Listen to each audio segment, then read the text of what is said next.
What's up, guys? We're here with Monday Night NFL Football action for Week 8. We'll take a deep dive on the Buccaneers versus Lions and the Texans versus Seahawks. I'll give out my favorite bets against the spread and over-under, and we're going to look at a ton of NFL player props for both games, so buckle up. We have a great video for you today. Slam that like button and subscribe to the channel to make sure you keep seeing these videos every single day, and let us know what you're thinking in the comments. I personally read and answer every comment I get. Check the pinned comment throughout the day to see our favorite picks, and you should definitely check back a couple of times throughout the day to see if there are any changes with injury news coming out and player availability being confirmed. Yesterday, guys, was a banner day across the board for us here, not only on the channel, but also over at stumpthespread.com. Another massive winning day there for our premium members, and it was a nice winning day for us. We did get off to a bad start. We had the Jaguars at +3. The premium handicapper did not have that, but we had the Jaguars at +3. Apparently, the London Jaguars suck. They couldn't even be competitive against the Rams, losing that game 35-7. Definitely a game that felt like it was over in the first quarter. Trevor Lawrence clearly holding this team back so much, it's not really even funny at this point. We bounced back quickly, though, guys. We had the Eagles at -2. Felt like a statement game there from the Eagles, who went into Minnesota, got the 28-22 win thanks to a monster performance from Jalen Hurts through the air, and Devontae Smith and A.J. Brown looking absolutely unstoppable. The Vikings quarterback situation going from bad to worse because neither McCarthy or Wentz have looked playable recently, and yeah, it's looking really, really bad. I mean, if McCarthy comes back and saves the day, I would be absolutely shocked. We also had the Dallas Cowboys at -1.5. That was a blowout 44-22 win there for Dallas, with Washington missing basically all their offensive weapons. This one made a ton of sense to me, and it wasn't all that much of a sweat. CeeDee Lamb coming back was huge, and Pickens picked up right where he left off last week. Javonte Williams also had a very solid day running the ball. Dak had a great mistake-free day for himself. Overall, just another monster day from a Dallas offense that's looking very, very dangerous, and the defense even stepped it up a little bit. I'm not going to throw you a parade for getting up 22 points against Washington with really no skill players left, but overall, a decent day there for Dallas. We also had the 49ers there at -1.5, a solid 20-10 win there for them to get us the comfortable winning cover.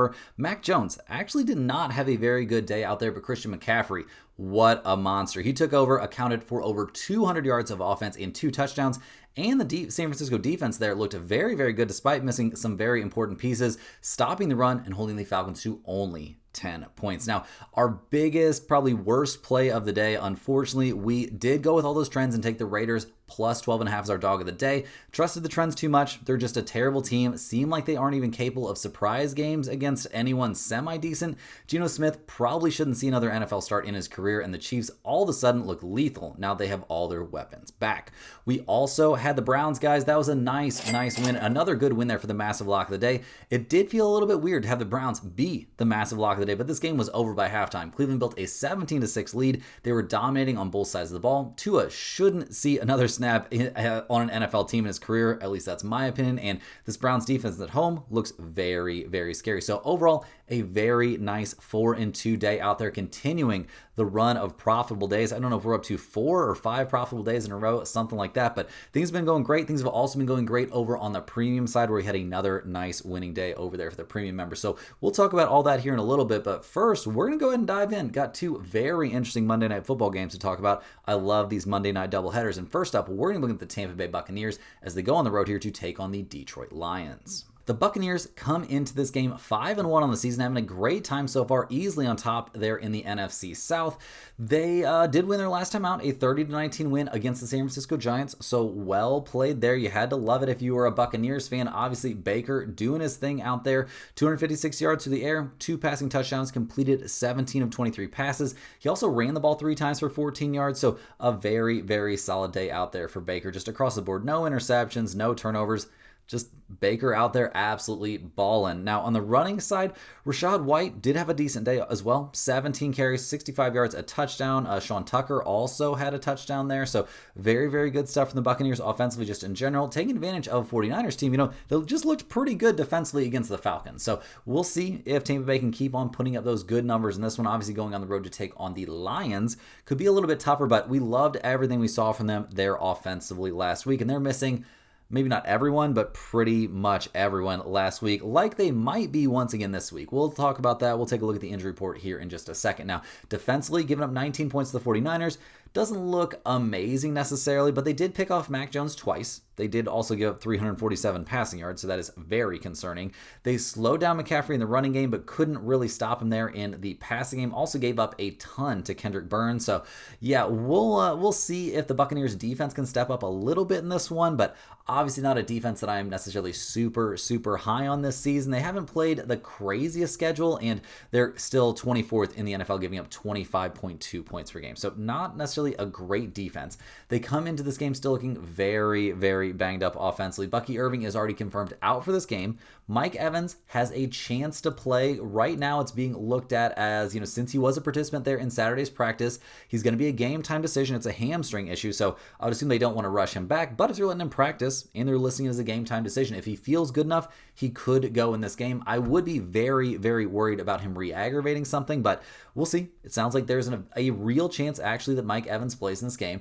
In terms of Emeka Abuga, he is dealing with a hamstring issue as well. He's questionable for this game, but apparently, according to Adam Scheffler, he has a real chance to play in this game as well, and that would be a big deal, but you got to be a little bit scared rushing these guys back from these injuries. So these are two very important pieces there for the Buccaneers. We're going to have to keep a very close eye on their availability for this game. It makes a huge difference, a huge difference, and it could move the spread quite a bit here. Wish I had some secret inside knowledge, which I knew somebody on the inside there at the Buccaneers to, just be like, hey, are these guys really going to play, and are they really ready to go? But unfortunately, I'm not that well connected. Now, in terms of the defense, well, in terms of other injuries, Chris Godwin Jr. is going to be out for the offense, and Luke Haggard is going to be out there on the offensive line. So regardless of those guys being available, they are going to be shorthanded there a little bit offensively.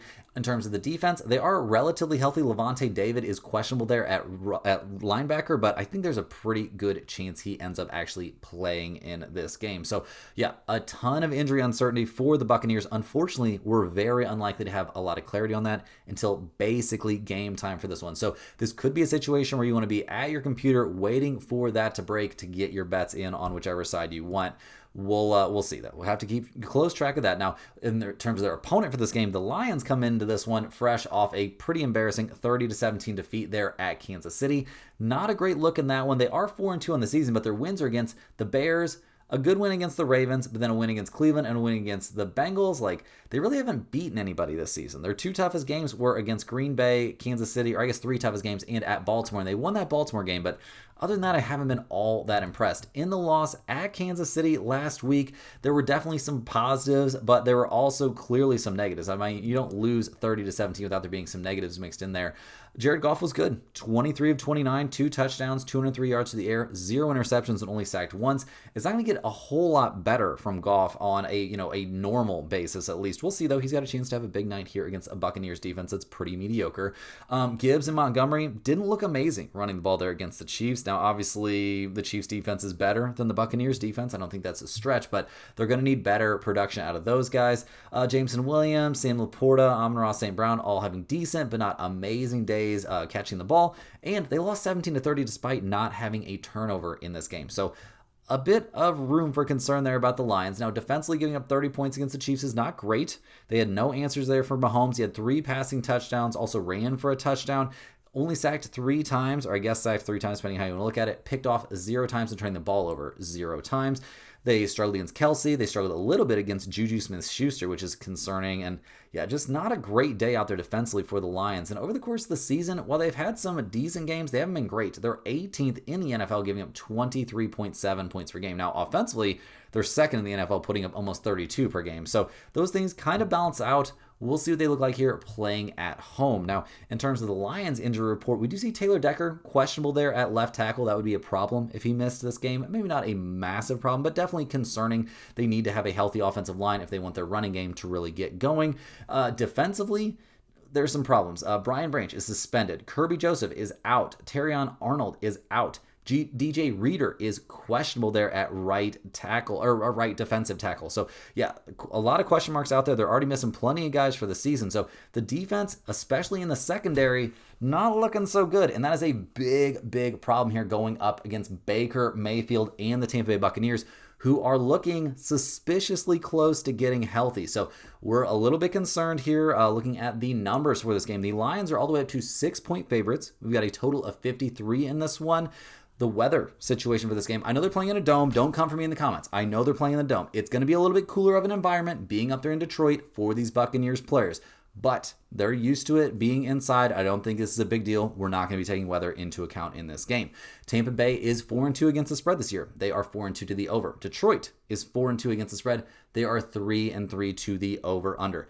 Guys, there are some interesting trends on both sides of this one. Obviously, Baker's just been great this season, especially, getting 6 points here. It's very, very tempting. Also, given the injury concerns we have for the Lions and the injury possibly concerns going away for the Buccaneers. So I am going to be looking at taking the Buccaneers here, getting 6 full points. I know Goff and Campbell coming off a straight up loss are great against the spread since 2022, all that kind of stuff. In primetime games as a favorite, they're also really, really good. They're playing indoors, all that kind of stuff. But a lot of injury concerns there for the Lions on defense, and the injury problems for the Bucs seem like they're maybe going away a little bit. So this one is going to go on the list as a potential, dog of the day. Definitely going to be going in the pinned comment here on a short slate. I will be taking the Buccaneers here, getting 6 points, but keep a close eye on that injury report leading up to game time. I wish I could give you guys more clarity, but I don't know, and nobody really knows if those guys are going to be playing in this game or not. Now, in terms of the total here, I'm going to be leaning a little bit towards the over. I'm not a massive fan of the total in this game. It's a pretty big number. I mean, 53 is a lot of points. 2 elite offenses, I will take the over. Baker missing some of his weapons, maybe not all, like we've seen. The Lions defense, definitely not looking healthy, but, Baker finds a way to get on the board. I think the Lions are going to score here against the Buccaneers' mediocre defense, so that's why I'm leaning slightly towards the over. Now, in terms of some player props for this game, first up, I do like Baker Mayfield here to score a rushing touchdown at plus 600. I at least like it a little bit. He's going to kind of be out there by himself, potentially, maybe not, depending on the injury news. And if that's the case, he might pull out his do-it-yourself kit and end up rushing for a touchdown on this one. 6-1, not terrible odds. Definitely something that I would consider. I also like Baker here over 18.5 rushing yards at minus 120. For the same reasons, I think he could run for a touchdown. I think he could rack up some rushing yards in this one. Mahomes ran for 32 yards against Detroit last week. Baker can do just about as much on the ground himself, so I do think there's a chance he could get around 25, 30 rushing yards. He could also rip off 18 yards on one carry. You've seen Baker go out there and run dudes over. Like, he is capable of this. Now, in terms of a Lions prop that I like, I'll take Jahmyr Gibbs here over 61.5 rushing yards at minus 110. He's been over this number in every game this season except for the Lions' 37-24 win over the Bengals. Even last week when Detroit was losing to the Chiefs, he had 65 yards on 17 carries. I think he comfortably gets over this number tonight against a Bucs defense that really isn't that impressive to me. On the Tampa Bay side, and this one's a little bit injury dependent, but I do still like it. I'll take Otten here over 37.5 receiving yards at minus 120. Over the last 2 weeks, as the Bucs wide receiver group has gotten more and more banged up, Otten has 81 and 51 yards receiving respectively in those 2 games. I don't expect that number to go down in this one. Even if everybody's healthy, I don't think they're going to be trying to push these guys as hard as they possibly could, and Otten is healthy. Baker is likely to have to sling it in this one. I think this could potentially be a shootout. I think there'll be plenty of targets to go around. Otten, way more talented of a tight end than he gets credit for. Back over on the Lions side, guys, I like Williams here over 48.5 receiving yards at minus 115. Caught 6 out of 7 targets last week for 66 yards. I think he's in for another good day, playing at home against a defense that is not exactly amazing. I'm not going to be locking this one in. Obviously, he hasn't had a consistent target share this season necessarily, but I do think there is some value at a reasonable price on this play. I also like Jared Goff here under 257.5 passing yards at minus 115. He's been at or under this number in 4 straight weeks. While he could have a monster night here playing at home, I don't think that's out of the question. I think it's more likely that the Lions will concentrate on running the ball and keeping it out of Baker's hands rather than trying to get Goff some monster level night. So I do think the under on his passing yards has some value. Hey guys, hopping here with a quick shout out to the sponsor today and every day's video, and that is stumpthespread.com. Click the link in the description to go over there and see the top confidence picks from our entire team of experienced cappers. Those are some red hot premium picks right now, guys. Our members over there are getting daily MLB, NFL, college football, soon to be NBA here in just a couple days, but the NHL picks have also been red hot over there at Stump the Spread. UFC just had a pretty solid card if I remember correctly. You can correct me if I was wrong. I don't keep super close track of UFC because I don't know anything about it, but hockey has been going absolutely nuts, guys, and we're coming off a very, very profitable NFL day over there at stumpthespread.com. You got to get over there, whether you're looking to sign up for a premium membership or not, you got to get over there to check out the free stuff, guys. There's There's free picks that are exclusively posted over there at stumpthespread.com. There's also our free email newsletter. You got to go over there and get on that newsletter, guys. You just go to stumpthespread.com. You can just type it in, or you can click the link in the description, click that login button, and you'll set up a free account to get on that email list. All they're going to ask you for is your name and your email address. That is it. And you'll get one email straight to your inbox every single day. I know we just cashed a big plus money touchdown prop over there yesterday on yesterday's email. So yeah, tons of great information on those emails. Free picks every single day. Parlays in there as well. Information on niche sports like golf, NASCAR, tennis, all kinds of good information like that. It's a great resource every single day, straight to your inbox. Once you sign up, there's no more effort on your end. You're just going to get that information absolutely for free right to your inbox.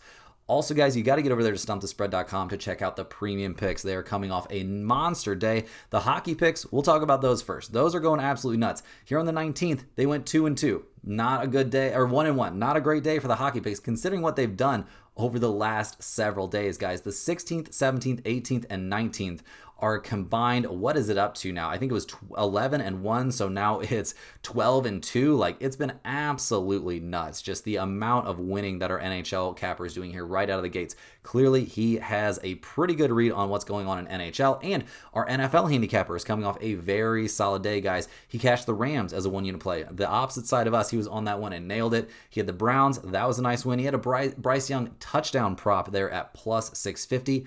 That one came through today. The Commanders was a tough loss. That was unfortunate, but he had the Giants plus 7.5. That was a nice win. The Packers minus 5.5. That was a loss. And I know MLB season is winding down, but we did cash our one MLB play there on Sunday. We had the over there in that Seattle-Toronto game, over 7.5, and that one came through as well. So another big winning day, coming off a nice winning day there on Saturday as well. Like, these hockey picks just keep printing. NFL having a good week. College football having a couple bad beats there to end the day, but a pretty decent week on the college football side of things. Like, everything is pointed in the right direction over there at stumpthespread.com.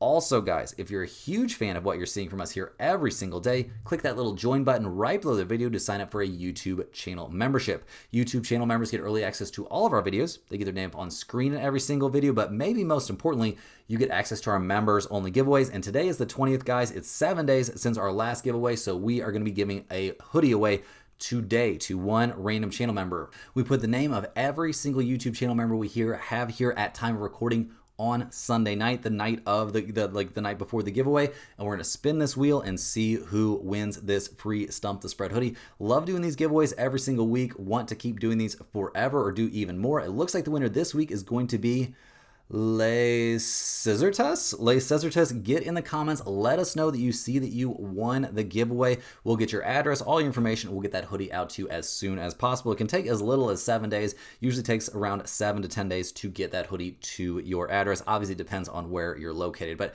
guys, we love doing these giveaways every single week. If you're interested in getting in on this, we'll be doing another one here on the 27th. So definitely get in on that if you're interested. But we got to go ahead and get back after it, guys. We got to dive back in and get onto our next game. It's a doubleheader, and we're going to be looking at the Houston Texans as they go on the road here to take on the Seattle Seahawks. The Texans come into this game fresh off their bye week and fresh off a massive 44-10 win there over the Baltimore Ravens in a game where the Ravens were at drastically less than full strength. Congrats on a blowout win over Cooper Rush. I'm not going to get too excited about that, but we did like we saw from CJ Stroud. Looked very, very good out there. 23 of 27, 244 yards, and 4 touchdown passes without turning the ball over. Nick Chubb also had lots of success running the ball. 11 carries for 61 yards and a touchdown there. Just a ton of positives across the board for this team. The offense was really, really clicking, and the defense was right there with them. Now, the offense is obviously taking advantage of a very weak Baltimore defense, and the Texans defense is obviously taking advantage of a Baltimore Ravens team that did not have their starting quarterback or lots of other pieces. But number one, you're missing Lamar Jackson. That's a big deal. They had 3 interceptions there against Cooper Rush. Congrats. They did, some stuff against Derrick Henry. I'll give him credit there. I mean, obviously, when you know that's their only option, you're going to be able to do something there. But yeah, a very good day. You gave up only 10 points against a borderline NFL quality offense, I guess. So I'm going to give you credit there where credit is due. Now, The Texans have not had a great season. They lost their first 3 games, a close one against the Rams, a 1-point loss to Tampa Bay, a 7-point loss at Jacksonville against a Jaguars team that looking pretty bad. So we'll see what this looks like. They got blowout wins against Tennessee and crippled Baltimore. So we'll see what that means for this team long term, see what they can do in this game. They are coming off their bye week, like I said, so that is a pretty big deal. They've put up decent numbers. They're now first in the NFL in points allowed per game in terms of their defensive numbers. In terms of their injury report, coming off of a bye week, we still see Christian Kirk is going to be out with that hamstring issue. So that's not ideal, but when you've got Nico Collins healthy, you're in pretty good shape. They've also got a solid tight end there in Dalton Schultz. So I'm not too drastically worried here about the health of the Texans offense, and defensively they look fully healthy and ready to go. And this defense is no joke, especially that defensive line. They can generate pressure with just their front four, so they're healthy and ready to go. That's a very, very big deal for this Houston Texans team. So we'll see what they can do here going on the road. Going on the road coming off your bye week, though, not quite as tough. The Seahawks come into this game 4-2 on the season. They beat the Jaguars last week 20-12. I'm not going to say it was an incredible performance. Obviously, just beating the Jaguars barely doesn't look that great, especially what we saw from the Jaguars here this week. They lost to Tampa Bay by 3 in a very, very close game. They barely beat Arizona. Like, the Seahawks, while they are 4-2, I'm not ready to pencil them in as some sort of juggernaut. Now, in that win over Jacksonville, Sam Darnold was fine. 16 of 27, 295 yards and 2 touchdowns. That's very good. The running game didn't get much done. That is a little bit of a concern. We did like what Jackson Smith and Njigba, 8 receptions on 13 targets isn't ideal, but 162 yards and a touchdown. The kid is nuts. So JSN, definitely somebody we'll be talking about when it comes to player prop time. Cooper Kupp hasn't been quite as productive as I was hoping that he would be for this Seattle team. I've actually got him stashed on a couple fantasy teams, thinking that maybe he would be a sleeper, really good pick. Not so much. He's kind of just taking up a spot there. But overall, we liked what we saw from Seattle last week offensively, but it wasn't nuts. Now, defensively, this team has looked excellent this season. They only gave up 12 points in the game, gave up 2 passing touchdowns there to Trevor Lawrence, who didn't look great, but obviously it's Trevor Lawrence. He's pretty bad. They did sack him 7 times, but no turnovers. No turnovers in the entire game there for the Seahawks. That's not a great showing, at least in my book, when you're going up against a team that's as mediocre as the Jacksonville Jaguars. So we'll see if they can look a little bit better in this one. Potentially, they are not coming off their bye week. Over the course of the year, they're 6th in the NFL, giving up only 19.5 points per game. So that all looks very, very nice. And we have liked a lot of what we've seen from Sam Darnold this year. So definitely, he deserves some credit here. In terms of the injury report here for the Seahawks, it's looking pretty good there offensively. Basically, fully healthy for this game. That is a big, big deal, especially at this point in the season. Darnold having his weapons around him seems very, very key. So good news for the offense. On defense, we do have a couple question marks. Witherspoon could be out there at cornerback. That would be a pretty big deal here. You're going to need your full, your full complement of secondary players when you're going up against a guy like Nico Collins. He's listed as questionable with that knee issue. So yeah, we'll see if Witherspoon's able to come back and play in this game. Julian Love also questionable there at safety. That's not great. He's dealing with a hamstring issue, and it's seeming to me like it's more likely that he sits than that he actually plays in this game. But like I said, we have to wait and see on that. So, looking at the numbers for this game, guys, the Seahawks are 3-point favorites at home. We've got a total of 41 in this one. In terms of the weather for this game, definitely some concerns. There could be and probably will be rain. I don't think it's going to be a crazy amount, but it will be at least drizzling in this game, which for this time of year in Seattle is obviously very, very standard. When you're wet, it being 50 degrees outside can feel a little bit cold. A team like Houston is used to playing indoors and being in a warm environment. Might be just slightly bothered, but they should be okay out there. In terms of some trends, guys, Houston 2-3 against the spread this year, 4-1 to the under. Seattle 4-2 against the spread and 3-3 to the over/under. Guys, we're going to be taking the Texans here, getting 3 points. It's a good matchup here for the Houston defense if they can slow JSN down on third downs especially. They should have the pieces to do that. We'll see if they're actually capable of it. Houston's defensive line will give Darnold trouble. That's a big, big part of this play, guys. McDonald and his teams on the road are excellent historically, and what's become a 2-year sample size. Houston, coming off of their bye week, should be very helpful for them. Teams with 15 days off when they're on the road, they are 20-11 against the spread in this kind of spot. So we will be taking the Texans here at +3. I think there's a decent chance that this could go back up to 3.5. So you might want to keep an eye on that. Oh, actually, we're going to be changing that. Oh, no, there's not enough. There's not enough. But it looks like there's a good chance you will be able to get 3.5. You could also take them at -120. 3.5 -120. That would also be very, very reasonable. But I do think the Texans are the side you want in this game, getting those points. In terms of the total, it's going to be a very slight lean towards the over for me in this one. The over is actually 7-1 in the Seahawks' last 8 games at home as favorites. Both offenses can put up some points, and at this small of a number, I do think we'll take the over, but I'm not necessarily thrilled about that spot. Now, in terms of some player props for this game, first up, like I promised, JSN. I'm going to take him to score a touchdown in this game at plus 135. He's had touchdowns in 3 of the last 4 weeks. While the Texans have a superstar cornerback who could slow him down, JSN, I just can't rationalize him being 100% kept out of the end zone in this game. Will that make the pinned comment? Seems a bit unlikely, but I do think Sam Darnold here over 224.5 pass yards at minus 115 could make it. He's been over this number 4 out of the 5 weeks this season, with his team basically not wanting to run the ball. Apparently, getting to this number should be something of a breeze in this game.